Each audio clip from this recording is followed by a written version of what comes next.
Chapter 6, Visiting Hours. The cab ride to the hospital is something I want to forget. The cab driver didn't want to let me in his car. It was probably the sunglasses that scared him away. Sunglasses after dark. I had to hold up the $20 bill so he could just see it before he unlocked the doors. Turns out I should have been scared of him. This guy's probably a stunt driver for the movies, the kind they hire when they want 6 near misses every 15 seconds. I get out at the visitor's entrance, glad to be alive. Walking into a hospital isn't like walking into a library. At hospitals, people really look at you. And after dark in Chicago, the place is loaded with cops. And cops look at you extra hard. The lady at the visitor's desk has a giant hairdo and she doesn't smile. My dark glasses bother her too. I say, "I need to see Emily Phillips. She got here this afternoon." The lady is chewing gum. "You gonna be too warm in here wearing that hat and scarf, dear?" I fake a cough and point at my throat. Bad cold. She punches a key and then runs a long nailed finger down her computer screen. "Are you a relative? Because Emily Phillips is still listed as a recent admit. If you're not a relative, you have to come back tomorrow, 5 to 8:30 p.m. And either way, you'll need permission from Dr. Fleming before you can see her." Oh, I'm not a relative. I'll have to come back." And I turn around and walk out the door. Because I can't talk to the doctor, not now. I'm supposed to be home asking Aunt Ethel to come babysit. Besides, if I did talk to the doctor, I'd have to stay covered up with my scarf and gloves and sunglasses. Too strange.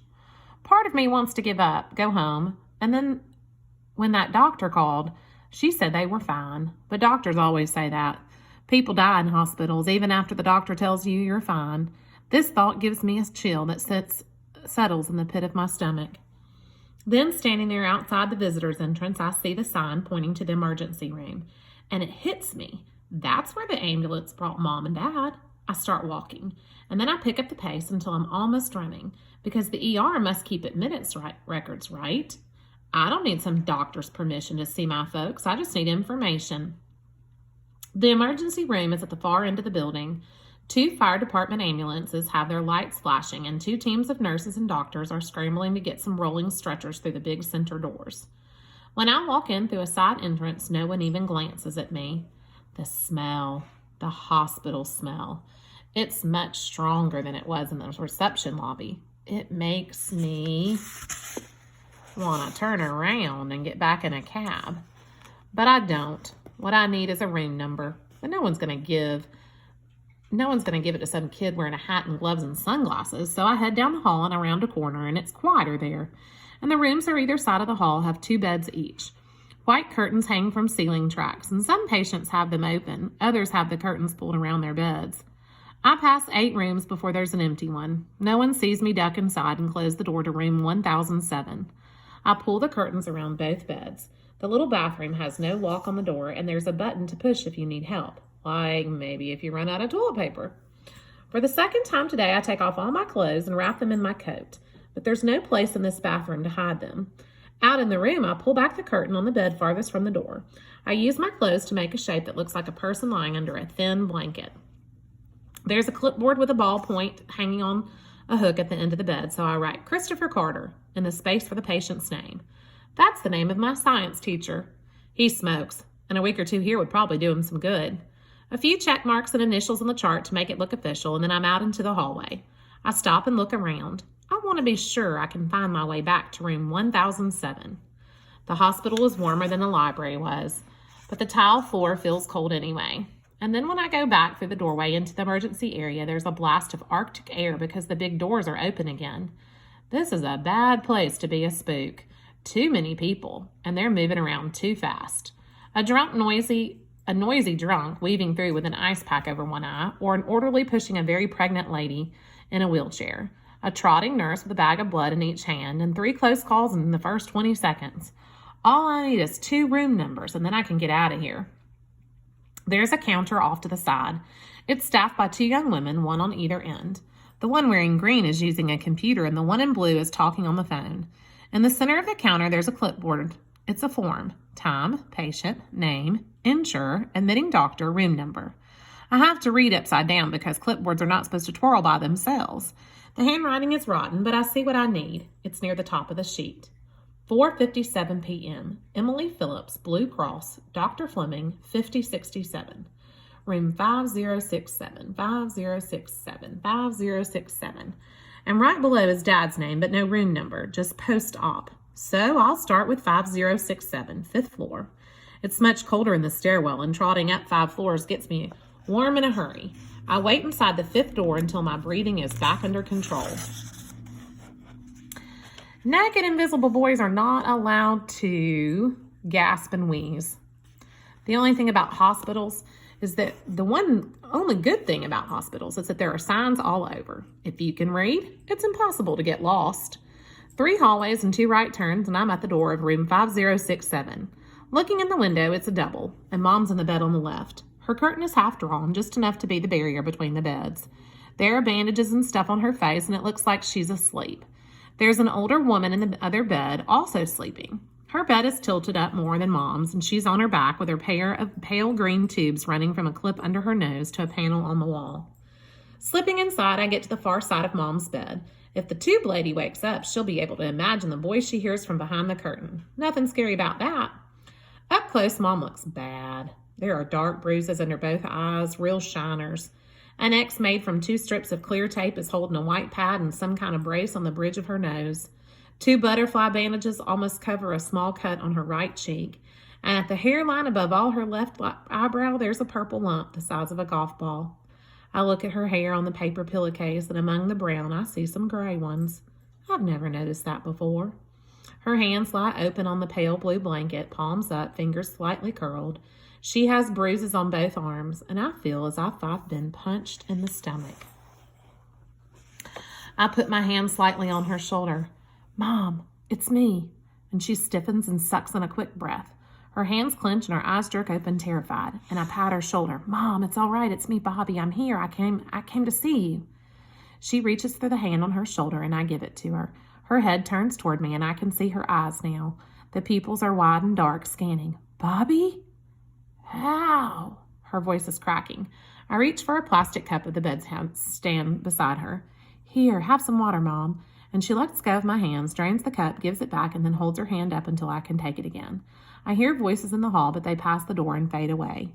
She's whispering, How did you get here? I've been going crazy with worry. Have they told you about your dad? The doctor called me at home, and I just bundled up and took a cab.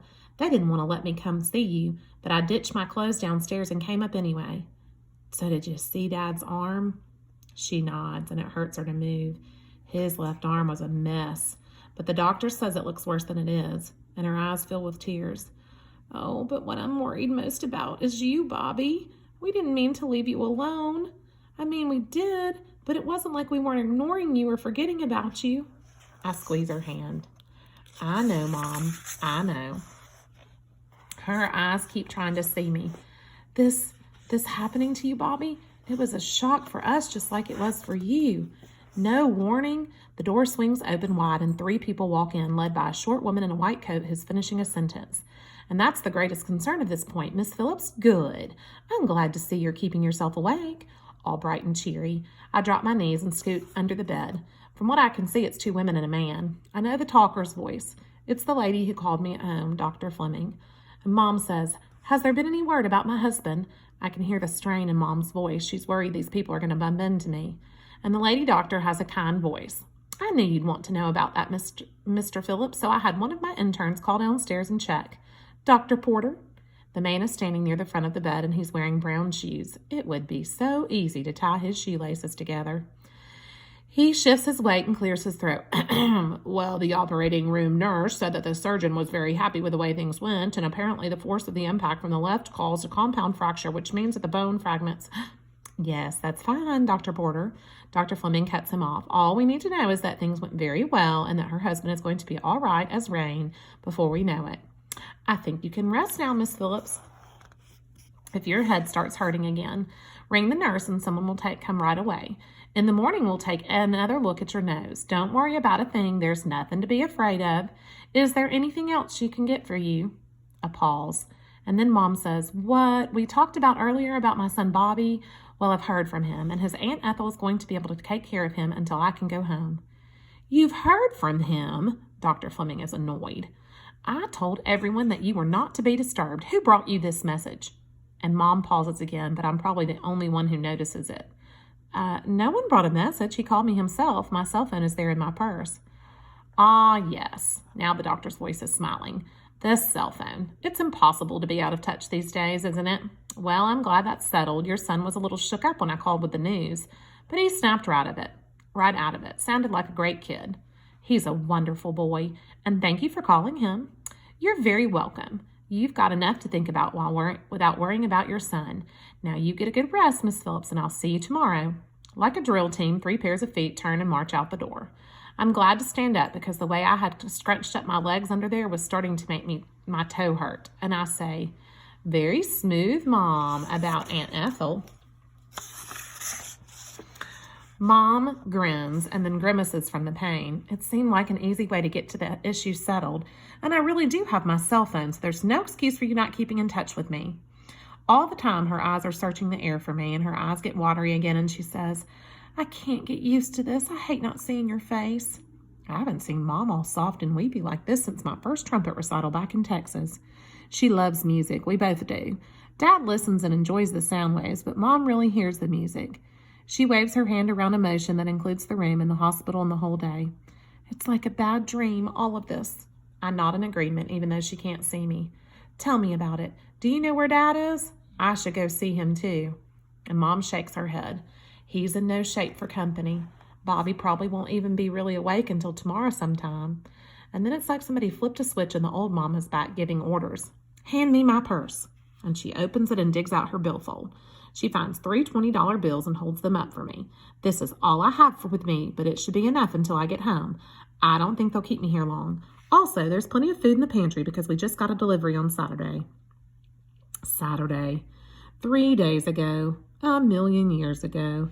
There should be a line of cabs down in the circle by the front entrance. Choose the nicest taxi, Bobby, one of the big ones. And you go right home and be sure to set the alarm the minute you're there, all right? And while she talks, I'm rolling the bills into a tight cylinder and Mom's watching me. I close my hand around the cash and it disappears, ready to be carried away. I open my fingers and the money roll reappears. Mom's eyes follow the floating dollars till she keeps talking. I hate you being home by yourself, but there's nothing we can do about it. And tomorrow I'll have your dad call you if he can, and you can call me if there's any problem or if you just want to talk. Okay? Yep, I'll be fine. I don't sound very sure about that, but I don't want her to worry. So right away I say, but like Dad said, there has to be some reason this happened, something that caused it. I know we can figure it out, or maybe we should just open a circus and get really rich. And that makes her smile. And again, I remember that smiling hurts her. Seriously, Mom, I'm all right. And I'll call you when I get home, okay? And she nods and holds up her right hand for me, and I take hold of it again. Now, give me a kiss if you can find a spot that's not bruised. And I do, and then I let go of her hand. See you, Mom. I'll be home in just a few days, Bobby. I've got the door open now. The old woman in the other bed is wide awake. Her tubes flop around as she looks from the door to the curtain around Mom's bed and then back to the door. She's confused, and she has a right to be. Mom is looking at the door too, leaning forward as I start to leave. And Bobby? Yeah, thanks for coming. Sure thing, Mom. Bye.